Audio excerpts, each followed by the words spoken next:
All right, YouTube. How you guys doing? I figured it would be important for me to come on here live and talk to you because I've been making a lot of new content, a lot of new videos, a lot of new stuff about AI. And I think it's really, really important that I do a lot more streaming as I start talking about this stuff because I can feel that some of you are on board, some of you are really interested in it, some of you feel that it's a wise move to kind of start talking about, thinking about this stuff early on. But I think there's also a large number of you that are very pessimistic about AI, very worried, very concerned about it. I'm a little bit, I guess I want to be very careful that I don't alienate some of you that feel that way. That's kind of what this live stream is really all about. I do feel that if we can talk about this stuff, if we can just be curious about it, we can be open about it, and definitely show some healthy skepticism toward it, we'll be in a much better position in the long run as opposed to sort of burying our head in the sand or not talking about it or just pretending like AI, it'll just never really hit us, or it's way too far in the future, or just kind of dismissing it or just being really, really pessimistic about it. I know that this stuff is very scary. I know that it's very overwhelming, and I know it's kind of sometimes hard to just wrap our heads around it, but I don't really have a choice if I personally want to remain relevant, right? Like if I want to have some interesting say in this space, if I want to have sort of I don't know, have some credibility essentially, whether or not I get into making more music or I just sort of remain kind of in the role that I've been here, which is being more of an educator, kind of mentor sort of a thing. Whatever I decide to do, if I don't personally get open and curious about this stuff, it's going to drown me in the ocean, so to speak. So I know that's the choice that I've made for myself, even though when I first got into the AI space I didn't feel that optimistic or excited about it. I was actually a little bit more terrified and overwhelmed with it all.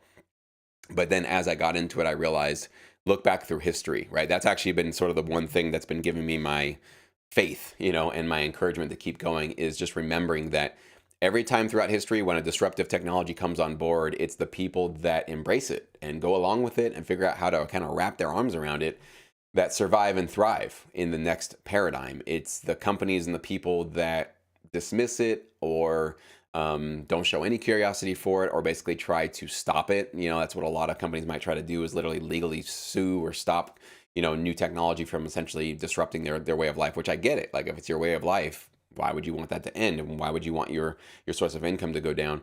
But those are the companies and the people that usually just get buried. They're just sort of done. They kind of go away. You guys all know the typical example of the music labels, record labels of the late 90s, early 2000s that really didn't get curious or open about file sharing, MP3s, any of that kind of stuff, didn't come up with solutions, alternatives to just free file sharing. And it took up until Apple to open up their iTunes store before people were like, oh, okay, I'll pay $1 a song. That's reasonable. And I know I'm not going to get a virus or I'm not going to get something that I'm not going to get some sort of a file that's not actually what it's labeled as on this file sharing network. So it took Apple to basically save the music industry in many ways. And so I'm glad they did that, but it's also kind of shameful that like our own industry, we didn't figure out how to sort of get on board with it. Of course, we do not want to, again, let go of the sort of gravy train. And I think that's kind of where a lot of these companies have their, and especially the bigger your company is, the slower you can change. Because you got to run, if you have like a huge change in your approach to your business and adapting new technology, you got to run it through the board, you got to run it through all the departments. It's everybody's got to sign off on it. So what's really cool about, I think, my situation with my company is I'm a business and a company of one. I can just decide I'm going to change my focus. I can just decide I'm going to make new content. I can just decide I'm going to wrap my head around this stuff. I want to start talking to people about this. I really want to put myself in a position to be a little bit more nimble and quicker with adapting to this new phase of technology that's coming so that I don't sort of get left behind. And a lot of what I want to do is just turn on my camera and microphone and bring you guys along for the ride, right? That's pretty much what all of this is about, is I'm learning right alongside all of you guys. And as I get curious about it, as I learn about it, and as I talk to more and more experts, which I've been doing, I'm learning so much. And it's really, part of the stuff I'm learning is really scary, overwhelming, and like, oh boy, okay, so that's going to be an issue we have to deal with. But then just as equally as those sort of, bummer points of data that I'm learning that there's some amazing cool stuff that we can do with this technology, but we definitely have to be open and curious about the idea that our usual way of doing life, doing business and getting through life might have to change. And that's the hard part, right? That's the thing where I have actually some really, really good videos coming up this coming week. I really want you guys all to watch that. I'm really basically talking to you guys this week about essentially the idea that, it's not time to give up on sync licensing. I don't believe that at all. I don't think we've been disrupted, of course, in any significant way, and it might be many, many years before we are. I don't know. Of course, I'm keeping a close eye on that kind of thing, so don't worry. You'll hear about it first from me, I think. So I definitely think it's still wise to keep going into your sync licensing direction and keep pumping out your tracks, right? Just go on the trajectory that you've already been on. There's no reason why you should change right now. Basically, you're just dipping one toe out of that water and kind of getting curious about this new world. That's really what I've recommended. But alongside of that, I don't want you guys to get so married to TV film sync licensing that it's hard to pull your focus away from it, right? And that's the tricky sort of fence walking thing that I'm doing right now, which is that I don't want to discourage you guys from getting the sync licensing or to stop your pursuits. I've already heard a few of you saying like, well, that's it, I'm done. I don't need to do it. I can see the writing on the wall. It's over for me. I think that's way premature. I don't really agree with that, especially if you feel like you're getting great results. But if you're already not really excited about sync licensing and you're not getting what you want, I can understand that, where you just say like, oh, well, here's my excuse to get out. God bless you. If you needed that excuse, that's fine. But for those of you that are really excited about it or seeing some great results, there's definitely no reason for you guys to pull out yet.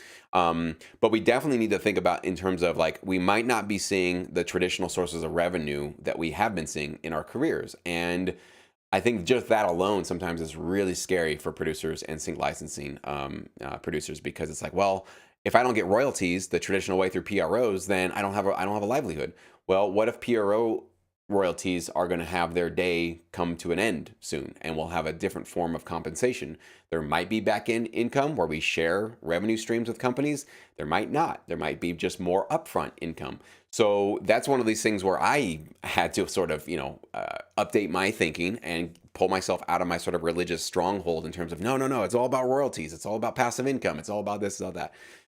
Maybe there's going to be opportunities for that. I think there could be, but there might not be, right? And so I don't want to be so married to that because there is, new opportunities that are only providing upfront fees but don't have the back end royalties, that it's just not worth pursuing because, hey, it's not the way that I think things should have gone or that things have been going. So therefore, not for me. I am having to update my thinking on this kind of stuff and be a lot more open than I've previously been, because if this new paradigm provides amazing opportunities, but it's just in a new business model, I want to be one of the first to jump into that. And definitely I want to show you guys what those new business opportunities might be.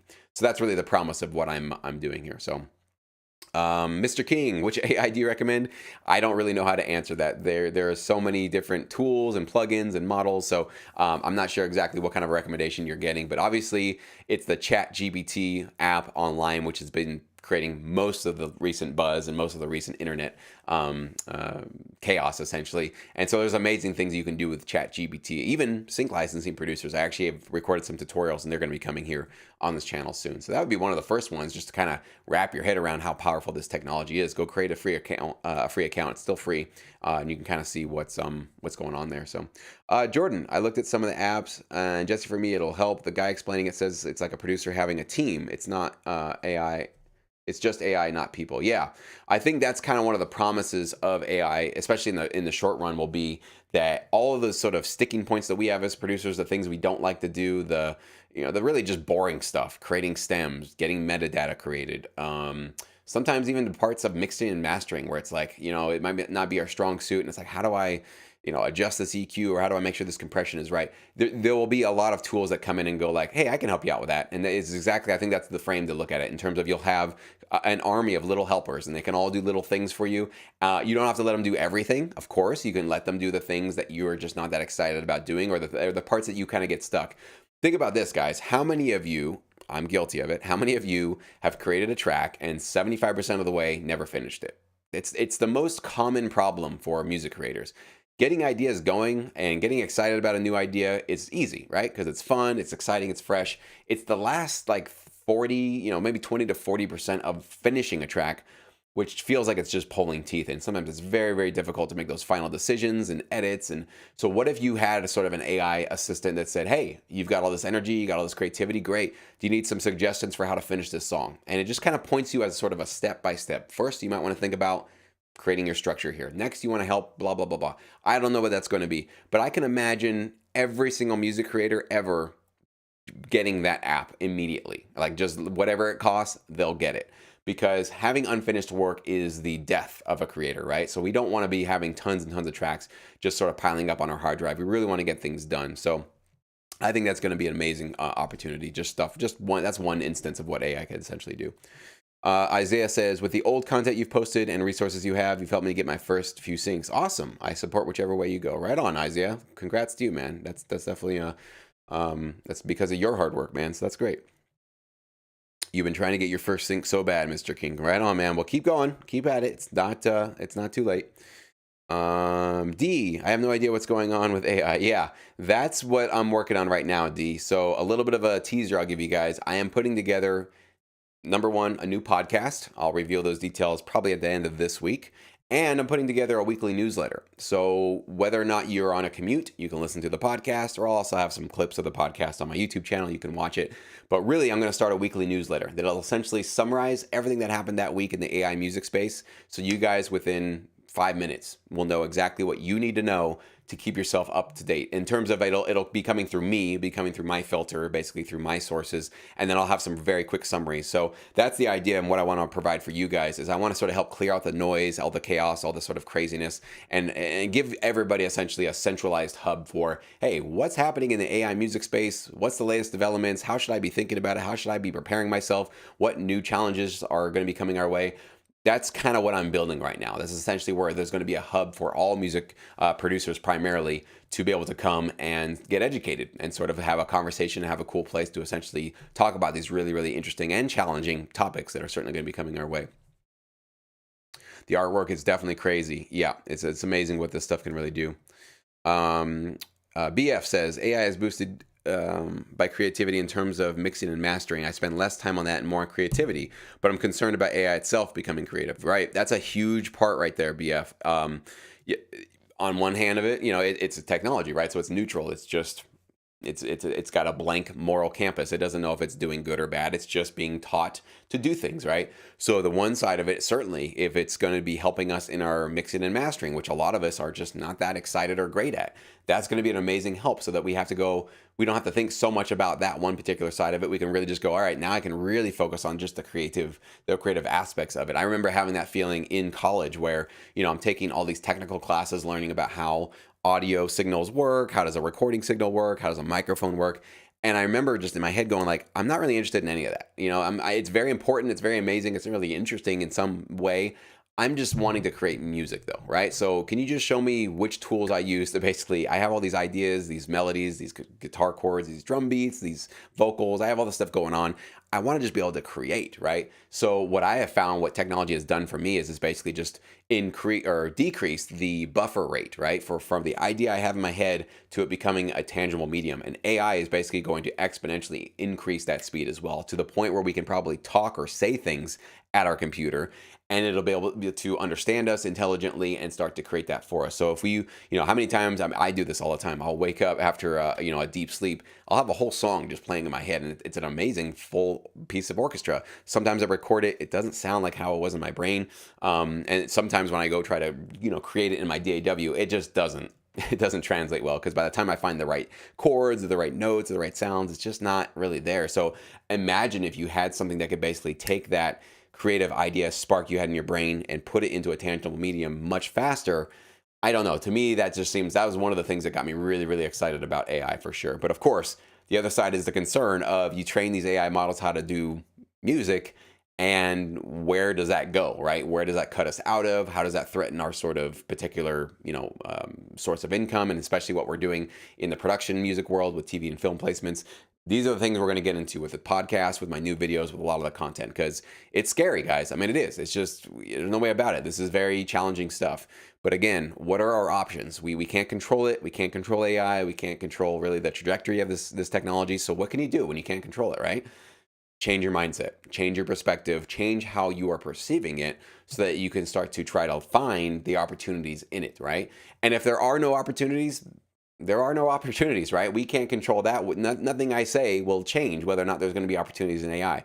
But if you want to have a chance, any sort of a chance of obviously adapting and remaining relevant with this technology, what's the only way to do that? To me, get curious about it, right? Start looking at it, start thinking about it, getting open about potentially what this could mean for us. So this is basically one of these moments in history where we don't have a choice as to whether or not we want to, I mean, you can choose, I guess, to sort of bury your head in the sand and not look at this stuff and not think about it. Or what I hear a lot also is like, that's 10 years in the future, Jesse. You're way too early on this, which is possibly true. But do we lose by getting educated and smart about this stuff today? I don't think we do. I think we're going to put ourselves in an even better position because we're going to be so prepared. We're doing our homework way early, so to speak, and we're going to be doing some amazing things that other people will have no clue is going on. Right? I've already seen this happening with what's happening with ChatGPT. Probably 10% of the population maybe knows what's happening. Just go outside and talk to people and ask them, like, have you heard about this AI stuff? I'm just kind of talking to people as I just run my errands and go to the grocery store and just go see friends and family. I'm just asking them, like, hey, have you heard about what's going on? And like I'd say it's like 8 or 9 out of 10 people are like, no, what's happening? Like a lot of humanity doesn't even know this stuff is even happening or that it's actually exponentially getting better. And the applications of it are basically being tested right now. So I just see this as a huge window for us all to kind of get in early, wrap our heads around it, and just see where this sort of adventure takes us. And I hope all of you guys join me with that, no matter where you are on the spectrum of your opinion on AI, okay? Jordan says, I'll probably get a little worried when the distributed app goes from 24 kilohertz to 44 and up. Right now, it's only 24, right? There's a lot of bottlenecks as I've been looking into why these AI models can't create high quality music yet. And there's definitely a lot of I couldn't explain it to you, intelligently, but definitely there is some bottlenecking in terms of what it takes computation-wise to be able to create, especially multi-instrument pieces of music. A single instrument, much easier to do. But if you want to have drums, a bass guitar, piano, and vocals, all that kind of stuff all interacting, that's where you really need some extra sort of processing power. But I think stuff's going to happen sooner than later on that, but we'll see, obviously, and that's what we're going to talk to these experts about, and I won't just sort of give my non-educated opinion on that. So I don't want AI to completely replace music. Yeah, I don't think that's going to happen. I mean, my personal take right now is that it's not going to replace music. I don't think people are going to not be interested in music anymore. I think it's going to change music. That's why I'm calling, should I give you guys a title of my new podcast? Yeah, why not? The new title of the podcast is Music 2.0. It's exactly for that. It's going to reinvent music, right? We're not going to think of music the same way. Music is, by the way, no longer going to be linear. It's not going to necessarily be linear, meaning that you won't just click play at 0, and then it'll be over at 2.5 minutes and it'll basically play this linear piece of music. And no matter how you're listening to it, where you are in the world or what your context is, you'll hear it the same way. Those days are quickly going to be optional. I don't think it's going to go away, but we're going to have nonlinear music, meaning that it'll be adaptive, it'll be contextual, and it'll be personalized based on what you're listening to, how you're listening to it, where you are in VR space, in video games, and new forms of entertainment and technology, and also alterations on movies, and basically knowing that you can kind of have a now choose your own adventure movie with AI technology. And so the music is going to change and adapt based on your choices and how you're interacting with a piece of art. So this is the kind of cool stuff that I don't know where it's all going to go. I don't have all the answers, but I do know that with my eyes open, I'll start noticing it and I'll start seeing it, and I'll definitely start sharing it with you guys about where we can kind of get in on where this is going to go. Panufo, I think that creative people using AI will yield better results than its used by non-creatives. Drummers like Jeff Porcaro and Phil Collins knew that drum machines would best be used by drummers. So yeah, and drum machines have been around for, I don't know, what, 30 years, 40 years now, drum machines. Are drummers done? Drummers are still around, and we still love live drumming. We still love drum solos, and we still love the groove that a real drummer can provide. So, same thing with the chess, argument. I've heard that, and it's a really good point. Like a computer beat the best chess player back in the 90s. I think it was like 97. So the prediction was, well, that's the end of chess. I guess nobody wants to play chess anymore. Why would you want to? No matter how good you get, a computer will always beat you. Look up online right now. Chess has become very, very popular. People are loving to play chess recreationally with each other and getting better. And nobody really cares that an AI beat them, and it will always beat them no matter what. There's still this really enjoyment between the human connection with chess. So I see stuff like that happening where we are still going to crave a human connection. We're gonna still, and I think music is definitely, if it does anything, it creates that human connection. So I think we're still going to crave that, and these AI tools will essentially be enabling us to do that even more. Um, Jam and Jay says it's a new world of confusion. Thanks for your insight. Yeah, it's definitely confusing and it's overwhelming. Just emotionally, it's also just very overwhelming. So I hope, I will not always get that right. I do apologize in advance. Sometimes I'll probably be a little bit too optimistic and excited. I will definitely try to, curb my enthusiasm, so to speak. But yes, it's definitely confusing. It can be overwhelming, and I feel that too on a daily basis. I want you guys to know that I'm not just sitting here walking on cloud nine, excited about AI all day long. Like I'll watch an interview, I'll hear something, and it'll send shivers down my spine because of how powerful and the potential just unknown complications and dangers of this technology, what it means, not just for us music creators, but for humanity. So I deal with that fear as well. And I'll definitely share with you guys. That's actually one of the videos I'm going to release this week, is how I deal with that fear, like what I do with it. How do I sort of make sure that I am not caving into it and letting it sort of overrule me. But yeah, a lot of this stuff is going to come down to the sort of battles and wars that we wage in our own minds. So I'll share with you what works for me. I'm sure different stuff will work for you guys too. BF says AI will always be limited in terms of advancing a new genre of music. Could I have created rock music by being trained on 1940s rhythm and blues? I doubt it. Yeah, I agree too. Like whatever AI can do, it's not going to be what a human being can do, because we have a different, obviously, creative set of rules that our brains do. And it's kind of interesting that the human brain, probably as we learn more about it, is that like there isn't a sort of centralized programming unit that all human beings, like, oh, this is the creative, sort of module that all human beings have, and it creates the same way for every single person. I think we all have kind of probably these really unique, weird connections in our brains where it connects memories and maybe dreams and previous exposures to other art forms, and it sort of synthesizes it all together to create something new. So I think we kind of have these really amazing original sort of insights into the creative world. But I agree with you there, BF. I don't think it's going to be able to create obviously the same kind of things that human beings are going to create. It will be creative though. I mean, if you haven't seen what Midjourney and Dali are doing with visual art and photography, I don't think you could argue that's not creative. It is creating some amazing new stuff. So I think it'll be creative, but it just won't have the human touch, of course. Um, Debbie says, I like your new focus on AI, but I hope you mix it up with regular sync content. Yeah, and that's definitely something, Debbie, that I need to be mindful of, because I definitely know that most of you guys subscribed here and you guys are watching because you're into sync licensing. And I still think sync licensing is a really good play. It's a really, really smart move, and we do not need to jump out of it yet because it has not been disrupted yet. And that's the sort of tricky part where I'm at, where do I start a new channel, right, and just only talk about AI over here, and then on this side I'm only talking about sync? The reason why I decided that might not be the best move for me is because basically everything that I'm talking about on this other AI channel, it's going to eventually come into our world and disrupt us. So basically what I would be doing is I'd be making a bunch of content over here. I would come back to the Sync My Music channel and I'd say, hey guys, go check out that stuff over there, because that's the stuff that's really, like, we need to be aware of that now.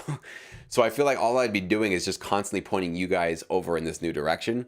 And I don't know, to me, it's like, I definitely will be doing more sync videos in terms of if there's new trends. In fact, something just came up from a friend of mine who let me know that there's going to be a new trend happening, especially with some of the bigger production music libraries. I will definitely be putting a video out on that together. In fact, I got to ask him if maybe he wants to join me to talk about that.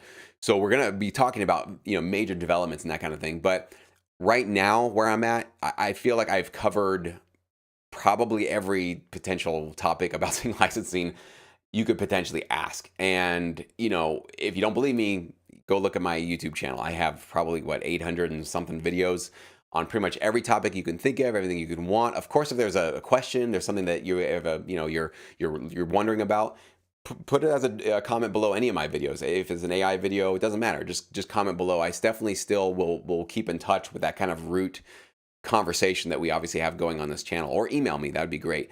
But you'll probably find most of the time I'll say, yeah, sort of covered that. This video talked about that. Yeah, we've talked about this. Here's a resource for you. I just feel like we've covered so much about the sync licensing world that it's sort of there. I don't know if I'm bringing any more value into that space right now. I think the value that's, at least it's being kind of, I feel like there's a kind of a calling right now, is I don't see a lot of people doing this, is sort of just spearheading into this AI world and kind of just diving deep and creating a sort of hub for us to kind of wrap our heads around this stuff. That's at least what I'm feeling, this kind of responsibility and an opportunity to do right now. So just know we're not completely abandoning sync licensing. The channel's not changing its name. It's still Sync My Music, all that kind of stuff. Nothing else is changing. Sync Academy's still there. I'm actually, today I'll be recording some new Sync Edge videos. We're recommending 2 new music libraries of the first. So everything that I've been doing is obviously still moving forward. There hasn't been a big change in the fundamental focus of my business. It's just a matter of my sort of public facing content for the YouTube channel, for this new podcast, and for the newsletter. There's just going to be a little bit more, or a lot more content really focused on us thinking about how do we dip our toes in these new waters to make sure that we remain relevant. Okay. The big thing that I feel right now is that if I didn't talk about this stuff and really kind of put it front and center, because I really do feel it's going to be that disruptive, that I would have sort of led you guys all down this path, introduced you to sync licensing, led you down the path, got you motivated, got you excited, pulled you into that, and then didn't prepare you for a disruptive technology that can come in and really change everything, right?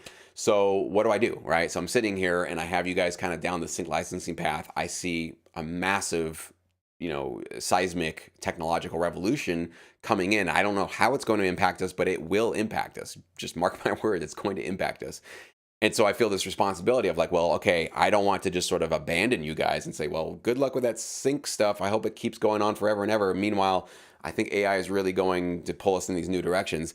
That to me feels unethical. I wouldn't feel good about that. And I don't think it serves you guys to just sort of like, either keep my mouth shut or bury my head in the sand or not talk about this kind of stuff. So I'm in a rough spot a little bit. It's kind of a rough place to be. I don't know exactly if this is the right decision to make. It feels like the right one. But of course, give me a couple of months and maybe sort of this excitement of a new kind of endeavor will sort of wear off and I'll kind of feel a little bit more like, okay, I got some clarity on what's going on here. But I appreciate that comment. I appreciate that's really what I wanted to tap in with you guys here live, is because we need to kind of keep this conversation very fluid.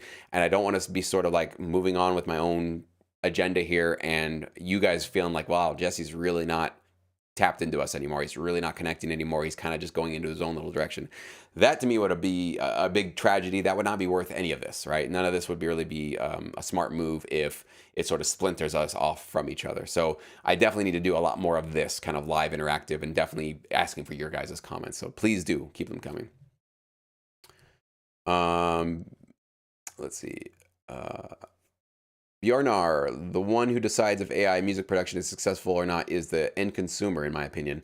If AI is going to emulate the human condition in a believable way, it will be interesting. Yeah, that is one of those things where if music gets so good that it starts to really make us go like, I wonder, AI generated music, if it's so good and it makes people go like, wow, I actually like that even just as much or maybe better than human created. I don't know. That's one of the things that remain to be seen. What I'll tell you right now, what I already saw, and sort of like my own feeling on this, and this is why it's really important for us to kind of keep in touch with how we feel, because that'll probably inform how consumers are going to feel. I posted this recently, I think in Sync Academy and on LinkedIn. There was a completely 100% AI generated conversation between Joe Rogan and Sam Altman. Sam Altman is the CEO of OpenAI, who created ChatGPT. Go check it out on YouTube if you haven't checked it out. There are no human beings talking in it. It sounds like 2 human beings talking in it, though. The inflections aren't 100% on, and some of the way that they sort of interact are a little bit wonky. But compared to where we were 3 months ago, like it'll send shivers down your spine how believable and realistic the conversation is now. This is what happened to me. I had to listen to it. I was like, all right, I got to hear what this is about. So I'm listening to it, and about 10 minutes into it, I got bored, shut it off. I mean, you think about this. This is groundbreaking technology. It's basically spoofing, deep faking these 2 very well-known people, and basically creating something that could be a believable conversation between the 2. 10 minutes into it, I personally was like, nah, I don't want it. And I was thinking about this. Why? Why was I this amazing technology that was just so jaw-dropping? Why was I just not interested in it after 10 minutes? For me, I'm interested in what you guys think after you guys hear it. For me, I realized it's because these are not the exact thoughts coming from these 2 minds, right? I don't know exactly what Joe Rogan thinks about certain topics, but I know that this is not it, right? Because somebody inputted this into an AI machine and it sort of approximated what it thought Joe would say, emulated his voice, and then put it out there. Same thing for the Sam Altman guy. So it's interesting, and it's definitely novel, and it's really really interesting, but it's not authentic. I don't really care what somebody's AI model thinks that Joe Rogan and this guy think. I'm interested in what these gentlemen originally think. Like I'm actually more interested in connecting directly with their human thoughts. That was to me a kind of an interesting insight that I wonder if music will have the same sort of appeal where it might sound pleasing to the ear. It might be a wow, an AI created this and it's kind of cool. But what we might be discovering very soon how much we really do crave a human connection. We need to feel some sort of a human connection with the music. Now, can AI spoof that, right? Where we don't know whether or not a human connected it, created it or not. That might be possible, but I think one easy solution for that is you're going to now have a new sort of organic label. Somehow it needs to be third party verified. But when there is a piece of actual human created content, there will be a sort of non-GMO organic audio essentially, right? That'll let you know what you're listening to came from a human being, came from a human mind, came from a human heart, came from a human soul. Why wouldn't we want that? I think absolutely we're going to want that because we're going to want to know what we're getting. In the same way when you go to the grocery store, that why do we have so many labels? It's like, meat's meat, right? Meat that was grass-fed, meat that was whatever. No, we now know that there's definitely a need in the marketplace and people want to know, hey, label stuff. I want to know where this came from. How was it farmed? How was it fed? How was it processed? All that kind of stuff. So we might be getting into a whole new world of labeling our audio and our entertainment content in ways where we never thought we would need to label it. So that could be something that could certainly solve that potential problem. But I want you guys check out the AI conversation between Joe Rogan and Sam Altman. Let me know what you think. If you felt the same way, or what your impressions were, because that was mine. JI is asking, what company do you think is most likely to disrupt production music with an AI composer first? Which company? I don't. No idea, JI. There's so many. There's quite a few companies. Here's a big problem right now. There's a lot of companies that are creating AI models that generate music. And when they'll verbally tell you, no, we're doing this to enable and enhance producers and composers. We want this to be an additive, augmented tool that they use to be creative. And then you go, cool, right on. Well, what are you working on? Oh, we can't tell you that. We don't share anything with the public, and we're not letting you know when it's going to be available. And basically, like we're keeping our mouths shut. So there's just this distrust just built into what's happening in the marketplace right now because a lot of these companies who are developing these technologies have shareholders, have investors, and they definitely have sort of trade secrets. And so they cannot just go out there and start talking about it. So on one hand, they're telling everybody, hey, we're here to enable you. We want to give you these tools. They're going to make you more creative. And you go, yeah, but I'm a little bit suspicious you're going to create my replacement. And then they go, well, that's a good fear. And we can't really talk to you more about what we're doing until later. So stay tuned, right? Enter in what I want to basically provide is I want to start creating that little bit of a bridge between these tech developers and the music creators so that we can start to have a little bit more of an honest conversation about this, as honest as we possibly can. I get it, they're running their business and they got to do what they got to do, but it definitely doesn't breed for a lot of trust on our half. So that's what I'm seeing already. So which company's going to do it, what they're going to create, couldn't tell you. Is it going to be customized AI models that we sort of, maybe a production music library business model in the future is no longer just creating or gathering a whole bunch of music and then supplying that to TV film clients, but maybe there's going to be new companies that create AI models, right? And then they sort of gather assets from producers like us and they feed specific custom tailored models to particular TV film clients, right? That might be a new business model. We don't know, right? And maybe they charge like a subscription, fee, annual or a monthly fee, and then we sort of share in some of that back end money because it's our music that's sort of generating it. These are all the possibilities essentially that are out there. So way too early to know what's going on, but definitely I think you guys all see now why it would be smart to think about that stuff and start to look at that stuff and start having conversations, at least listening in on conversations from people in the industry so that we know, hey, this is something that's happening. This is going to be disruptive. Let's jump in on this before we're sort of like left in the dust and wondering, hey, what happened to my whole, industry, right? Burn, what's up, Burn? AI and syncs is a perfect niche for my interest. Your optimism about it is a nice counterbalance to my cynicism and terror. All right, right on. Well, I'm glad to hear that we can agree to disagree, Burn, and that's really cool, man. That like you see that as something that's helpful for you. I know some of you, that feel more pessimistic, see somebody like me that's optimistic and excited about it and think that it's just like, barf. You're just like not interested in that. And that's just kind of like not really something you want to be around. So I'm sympathetic to that. Somebody who's jumping around about something that I think is really scary is not really what I want to hear or think about or see. So we'll see how we navigate those waters. But I appreciate that, Burn. That's really cool to hear, man. And the Drake song was pretty scary. Yes, I did hear it, D. It was really interesting. That's why I put out that video. And I know that it's scary, and it's one of these things where it's like, oh my gosh, what does this mean? Definitely going to have some implications, definitely going to have some challenges. But as I don't know if you guys saw my video, I saw that as a potential new licensing opportunity for us, right? Like if you had a particular style, a particular voice, a particular some value you can add and allow other creative people to use it. Could we create sonic licenses? Could we create style licenses? So if you have a particular type of guitar playing or piano playing or drumming that you want somebody else to be like, hey, drum like Travis Barker, right? And Travis Barker could essentially license his style to people that want to. I don't know. To me, it's like let's open up Pandora's box a little bit here. Let's not just think so much about like, oh, this means that things are going to get worse and things are going to get bad. Definitely going to have challenges, right? Definitely going to have some problems. Definitely going to have some things we got to think about. But is it just all bad news? Is it just all horrible, terrible, awful things? Or did we just stumble across a multi-billion-dollar new source of revenue stream that artists never could have before and now they can? That's at least, I'm telling you guys, I'm biased. And that's where my brain always wants to go in terms of where is the win here? Where is the new opportunity? Where is the way that we can actually find new value that we never could find before? Peter, love your new content. We are in an exciting moment with AI. I think AI will shift how we make music, but the human taste, what works and not, will become even more important. I agree, absolutely. Signature music. Hey Jesse, will there be an issue with likeness as a situation with Universal at the moment with the Drac AI track? Yeah, image and likeness will be a big part of this. Like whether or not licensing somebody's sonic quality of their voice is one issue. Another is will the artist approve of what you're singing about on your song, right? So there's going to be a lot of people that want to put out really funny and parody driven and maybe even a little bit dark sounding topics, right, for their own songs using Drake's voice. And Drake might be like, I'm into making some extra income here, but I don't want people talking about things that I don't agree with or doing something really controversial, right? So there has to be probably an image and likeness license as well, and maybe sort of lyrics have to be pre-approved or certain tracks have to be pre-approved by the original artist or maybe somebody that he hires to sort of be his content curator. I don't know, right? Let's start thinking about it. Let's sort of get excited about this stuff. Like every problem, like here's one thing that I do. When I see a problem, some people think of a bad thing. You're like, well, this is a problem. You can't control what people do with your voice, so therefore it'll never work. I just see that problem as a business.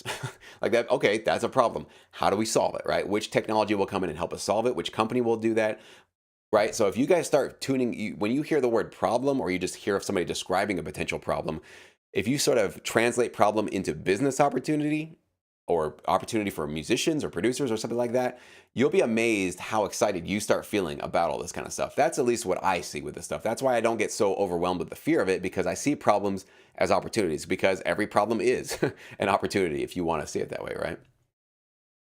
Love Alexander. I have no faith in people standing up for artists or doing the right thing. It is cost effective and less annoying.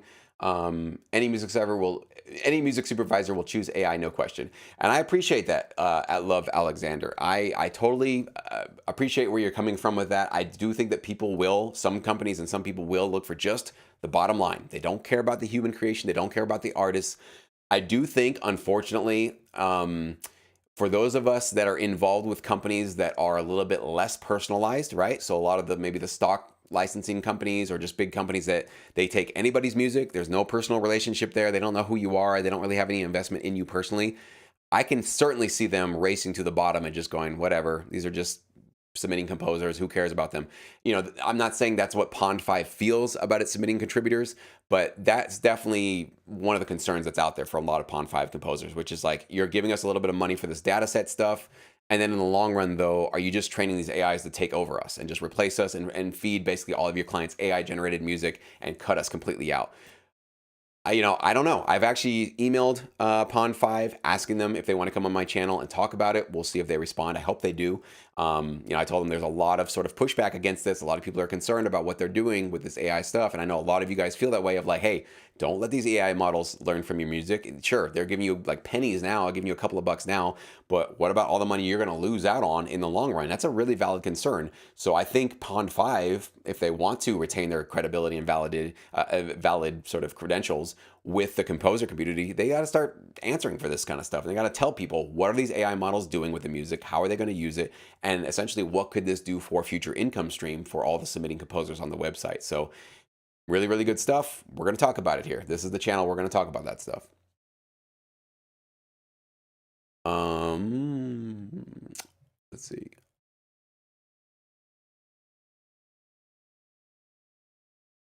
Yeah, and burn, that's the sort of the biggest fear in the room is what happens when AGI, artificial general intelligence, can make more unbelievable and emotionally effective music than any human possibly could. Is that even possible?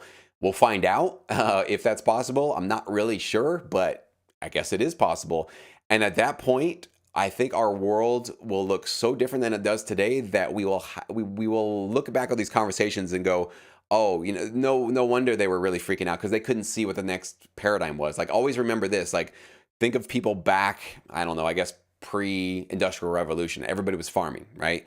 And then you see these factories coming in, you see this sort of modernization happening, this industrialization happening, people leaving the rural areas, moving into the cities, changing their way of life. Cars are available, electricity are available, and people are going like, this is going to just, how are we going to survive and all this kind of stuff? Like, this is so different, so radically different from the way of our lives. And how are we all going to survive if nobody's going to be farming anymore? And so could anybody back then foresee any of our industries today? They couldn't see the internet. They couldn't see anything, right? That's basically, we sort of are now going like, yeah, this is how life is. For us, it's just normal. But so always try to kind of have some empathy and some grace for yourself that like we're in a very challenging moment right now. And so these are great questions.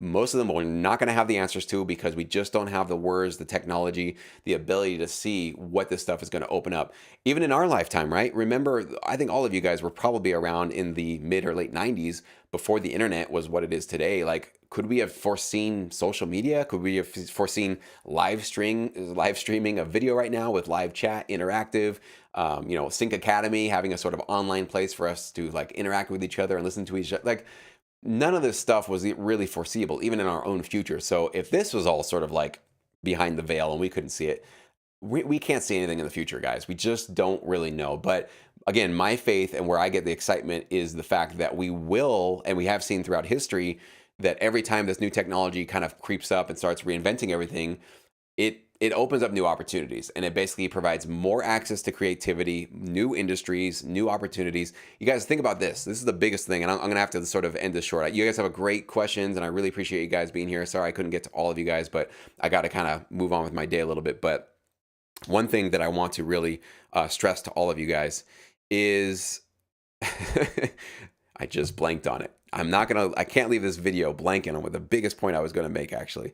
We were talking about moving forward with technology. Oh, of course. All of you guys right now, you're involved in sync licensing, right? Some of you guys are working with the library. Some of you guys are still trying to get into the library, but you guys all accept and realize that you have access and the ability and the freedom, to be able to potentially get your music into TV shows, movies, and commercials and video games, right? You guys all accept that. Why? How? How are you able to do that, right? Well, something called the internet had to come and disrupt our entire world and our entire way of life and the entire music industry, right? Hardware, software, and cable TV, right? That was the big thing that sort of came up in the 80s and then bloomed a little bit more in the 90s. And with all these things converging, these new technologies and these new platforms and these new industries evolving, it opened up the ability for us to sit here in our home studios to make music and use basically very, very cheap software to create almost any sound we want to. So we're sitting here on the benefits, on the throne of disruptive technology, right? Our entire opportunity, I'm not saying it's easy. You guys know it's not easy to make a full-time income with your music, but is it more accessible and is it more possible today than it ever was in the past? I argue yes. In fact, I have a great presentation essentially trying to make that case for you guys. I think it's going to be in 2 weeks from now, maybe 2 or 3 weeks from now. I'll put it on my YouTube channel. It's going to be one of my first podcast episodes as well. But so we're sitting here on our thrones, essentially, right? Going like, yeah, this technology is great. We love it. And then here it comes again. It's going to reinvent things all over again, create more access to creativity faster, and birth new industries we can't even fathom. But then we're sitting here going, but that's bad. Don't change anything, right? Don't change any of that kind of stuff, because it's good that we got access to this technology and we're kind of really happy about this access to it. But it's going to get too easy for the next generation. It's too available and it's going to blah, blah, blah, right? this is the big kind of double standard that I'm going to try to really push against, because I just don't think that makes a lot of sense, that it's just good for us, but it's not going to be good for us afterwards, or it's not going to be good for the next generation of people that want to be creative. Okay. So we do need to kind of get out of our own little wormholes and out of our own little blinders about, well, this is the way things have always been, so they're going to keep going. No, things have not always been this way. This is a very new world that we're in right now. You guys realize that the first recorded piece of music was like, I don't know, 150 years ago or something like that? It really wasn't that long ago that we actually had recorded music in the history of humanity. I think the first piece of music that was even known about or documented was like 40,000 years ago. So 40,000 years to 150 years ago, nothing was recorded. Like, we're at the very very end of this sort of history of humanity that has, hopefully not the end of history, but sort of this recent moment in history where music has basically been recorded, and copyright law was invented, and software and technology and recording and all these kind of things have been blossoming. So we should be really, really excited and thankful for that and grateful. And then also, I feel this is at least where I want to go, and I hope I can bring you guys along with me. I want to be encouraging and exciting and curious and open about even going further, right? We've gone this far and things are not easy, but they are accessible, right? We have an access to this sort of potential for our way of life and our living and making money with our music. So let's not just sort of bury our heads. Let's not sort of put the end on our adventure right here. Let's move forward, right? Let's keep marching on. It's going to be scary. We're all going to be scared. I'm going to be scared. I am scared. It's a freaky weird thing that we're going through right now. But let's march forward through this, right? Let's sort of pay it forward for another generation of people. And let's sort of empower ourselves to make sure that we don't sort of get lost in the dust of all this kind of stuff. Like, I think as long as we're sticking together on this kind of stuff and creating this conversation like we're doing here, I don't see how we can lose, guys. I really don't. I'm not going to say, again, not going to be easy, and we're going to have a lot of disagreements, and that's okay. But we keep it respectful, and we sort of try to see each other's point of view, and we definitely also remember to, I think, assume that we all have the best intentions. I really do hope that you guys are getting that from me, from what I'm doing here with this stuff and this content. And I'm going to do that the same for you. Even those of you that really firmly disagree with me, I'm going to always try to remind myself that your intentions are pure, that you really are looking out for your rights as a creator, for other people's rights as creators, and that you definitely just have a sort of a basic human emotion here about what's going on in this really, really interesting and challenging time. So that's what I got, guys. Thank you so much for watching and for your comments. Sorry we didn't get to all of them, but let's come back and let's continue this conversation. Stay tuned. This week I'm putting out 3 videos that I think will be some of the more important ones that I do, because it really sort of solidifies and cements, I think, this kind of transition from really focusing 100% on sync music to now a lot more about the AI world, and my thoughts in terms of, you know, why I'm saying don't give up on sync licensing. But I'll also let you guys know when I feel that might be the right move to make. But it's not today, and I don't think it's anytime soon. So stay tuned. I got some great videos coming for you guys in the next few days. So hope you guys watch them.